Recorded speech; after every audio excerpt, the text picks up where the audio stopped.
Agora de CPMI de 8 de janeiro, eu trago um bastidor aqui. O coronel Mauro Cid, o ex-ajudante de ordens do ex-presidente Jair Bolsonaro, está sendo aconselhado a ficar em silêncio na sessão da CPMI que investiga os atos do dia 8 de janeiro. O depoimento dele está marcado para a próxima terça-feira, dia 11 de julho. O militar está preso desde maio, acusado de fraudar cartões de vacinação. Cid foi convocado na CPMI após a Polícia Federal encontrar, durante uma perícia, mensagens no celular dele com outros militares que tratavam de um possível golpe de Estado. A ministra Carmen Lúcia, do Supremo Tribunal Federal, decidiu que Mauro Cid é obrigado a prestar depoimento à Comissão Parlamentar Mista de Inquérito. Ele pode ser acompanhado por advogados e tem o direito de ficar em silêncio para não responder perguntas que o incriminem. Bem, essa reunião da CPMI no dia 8 de janeiro, né, vai ser no dia 11 agora no Senado. Houve uma mudança no calendário por causa da pauta econômica no Congresso Nacional, na Câmara dos Deputados sobretudo, mas vai haver essa convocação do coronel Mauro Cid, que vai ter uma grande repercussão. Ou seja, esse caminho de ficar em silêncio talvez seja melhor para ele? Somente ele Janaína e o advogado dele podem tomar essa decisão. É um direito constitucional, né? Então é um direito que ele tem. Muitas vezes existe uma interpretação do público de que a pessoa que fica em silêncio é culpada, mas até nos termos da própria Constituição, essa análise não pode ser feita de uma presunção de culpa. Agora, ali é um tribunal, entre aspas, político, né? Muito embora estejam fazendo uma investigação mediante a busca de documentação, o silêncio, talvez, perante o policial, perante o juiz, perante o procurador, pode ter um impacto maior na vida dele. Talvez, ao ficar em silêncio ali, ele esteja buscando se preservar de uma exposição maior ou até de algum tipo de agressividade, o que sempre é indevido. O bom investigador ele tem que tratar a testemunha, o investigado com muito respeito, até para que a pessoa se sinta confortável para falar. Mas eu vou ter que voltar 2 segundinhos no que a gente falou antes. Eu desafio quem está acompanhando esse jornal a fazer uma busca. Quando o presidente Bolsonaro trouxe PP, PL, né, e quejandos para dentro do governo, qual foi a reação dos deputados do PT? Eu desafio a ir lá, retroativamente. Deixa-me só chamar a atenção, que você está falando em relação ao Centrão, né? Isso. Nath tira tarja, então para não mudar de assunto. Não, porque eu não falei. Vamos voltar ao assunto anterior rapidamente. Não, é o seguinte, com relação a Mauro Cid é isso, é direito constitucional dele. Agora, todas as análises de que o Lula tem sim que ceder espaço para o PP, para o PL, porque isso é importante, para que as pautas andem, as pautas importantes, toda essa coisa linda, eu desafio, da mesma maneira que eu fiz hoje cedo com relação às emendas. Busquem as postagens dos deputados do PT na época que o presidente Bolsonaro trouxe PP e PL para dentro do governo. E olha, eu também fui crítica, viu? Eu fui crítica. Mas, assim, a diferença de abordagem me indigna. Né? A diferença de discurso.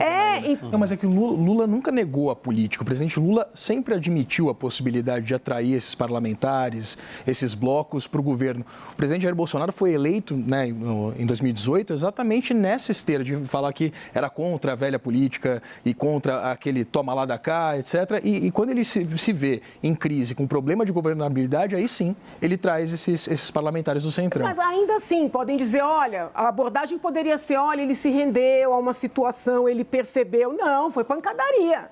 Né? Da mesma maneira com as emendas. Então, o Centrão é sempre importante fazer esse registro.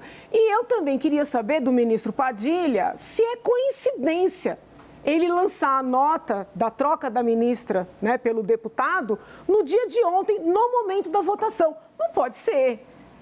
O Centrão é a grande o ministro pode até brasileira. dizer assim, olha, nós estávamos, de alguma maneira, trabalhando essa troca. Tudo bem, mas a nota da troca sair no dia da votação, logo depois da sinalização do União Brasil, que não votaria com o governo, não dá para dizer que é coincidência.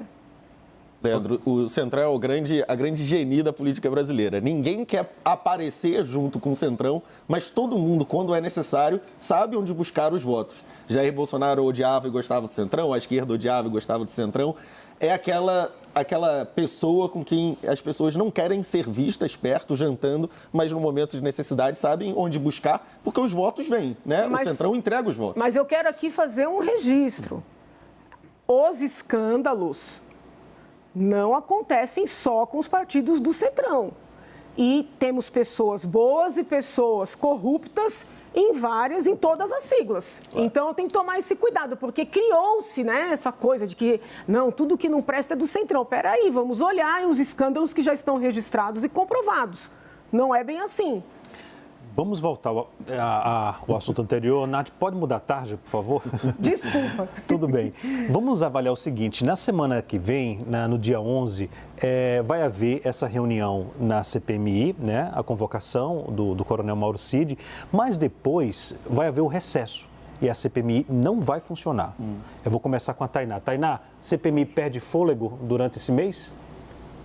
Acaba esfriando, né, um pouco, Leandro. Agora sim, né, a gente tem visto um ritmo atípico. Me parece que a CPMI começa a ganhar corpo, a gente já comentou isso aqui, trazendo documentos, aspectos mais técnicos para discussão, que se eles continuarem alimentando a população com o colhimento dessas informações que estão mais nos bastidores e a gente não consegue ter acesso a elas a partir dos depoimentos, acho que aí consegue manter o ritmo até o próximo semestre. Mas, como ainda que esfrie, Leandro, a minha percepção é que ainda que o clima diminua um pouco nesse período de recesso, o que é natural que aconteça, quando houver o retorno no segundo semestre, aí sim a gente vai ter que, a gente vai estar atento aqui para acompanhar quais serão os desdobramentos a partir de depoimentos importantes que virão.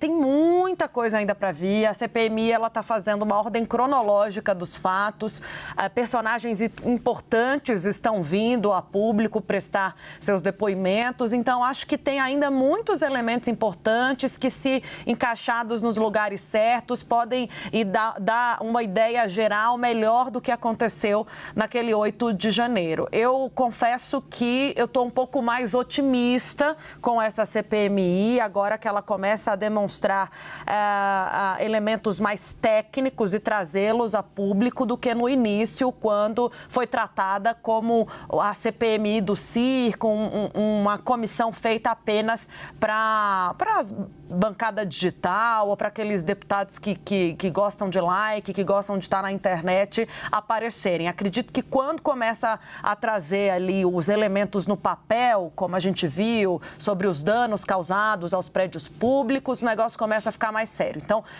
confesso que estou mais otimista. Ainda que haja o recesso, acho que no segundo semestre a CPMI, se continuar nessa toada, tem muito que mostrar.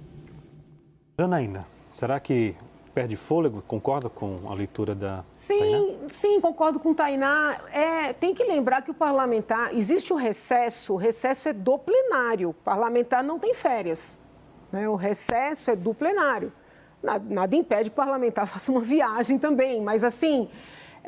eles podem continuar trabalhando, e isso é muito comum. Na época do recesso do plenário, o parlamentar seguir com aquele trabalho burocrático, porque o plenário toma muito tempo.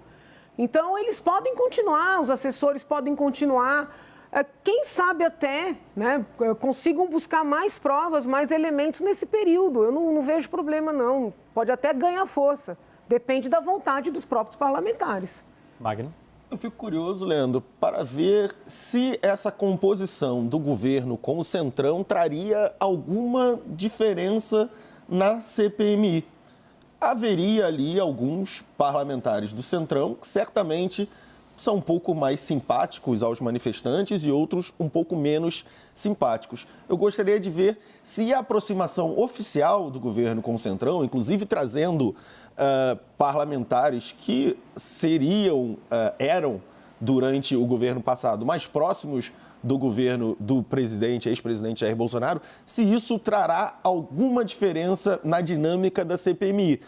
Em tese, o governo amplia sua base de apoio no Congresso para a direita. Você inclui setores do centro, da centro-direita, na coalizão de apoio ao governo. Eu gostaria de saber, e ficarei curioso para ver como isso se desenrolará, na atitude desses deputados, vendo os seus partidos, então, representados na esplanada dos ministérios, dentro da estrutura governamental do novo governo, se isso influenciará na leitura que eles fazem das manifestações, do quebra-quebra do dia 8 de janeiro, ou se permanecem com a mesma opinião. Uma questão interessante na indicação do deputado Celso Sabino para o ministério do presidente Lula é que Sabino, durante o governo Bolsonaro, era líder do PSDB, era visto como alguém muito próximo de Jair Bolsonaro, criou indisposição no PSDB, sai do PSDB, vai para a União por muitos fatores, mas um deles é a sua proximidade com o governo Jair Bolsonaro e, no intervalo de menos de 2 anos, acaba no ministério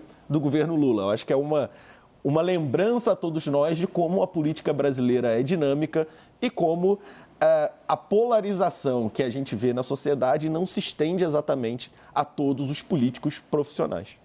Vitor.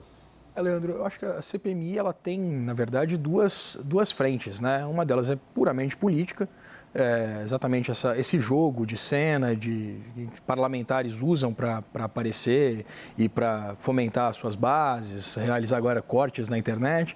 Mas, de fato, o que a gente viu no 8 de janeiro é muito grave. Então, eu vejo essa questão de perder força política ou não. O que eu acho que deveria ser a principal preocupação dessa CPI não é o apoio ou não do governo, é, de fato, entender o que aconteceu, quem são os culpados, a gente apontar os culpados do atos dos golpistas, aquela barbárie que a gente viu em Brasília no dia 8. Eu acho que essa deveria ser a principal preocupação, tanto do governo quanto dos parlamentares que, enfim, foram eleitos, devem defender os seus mandatos, que foram conquistados por base na democracia.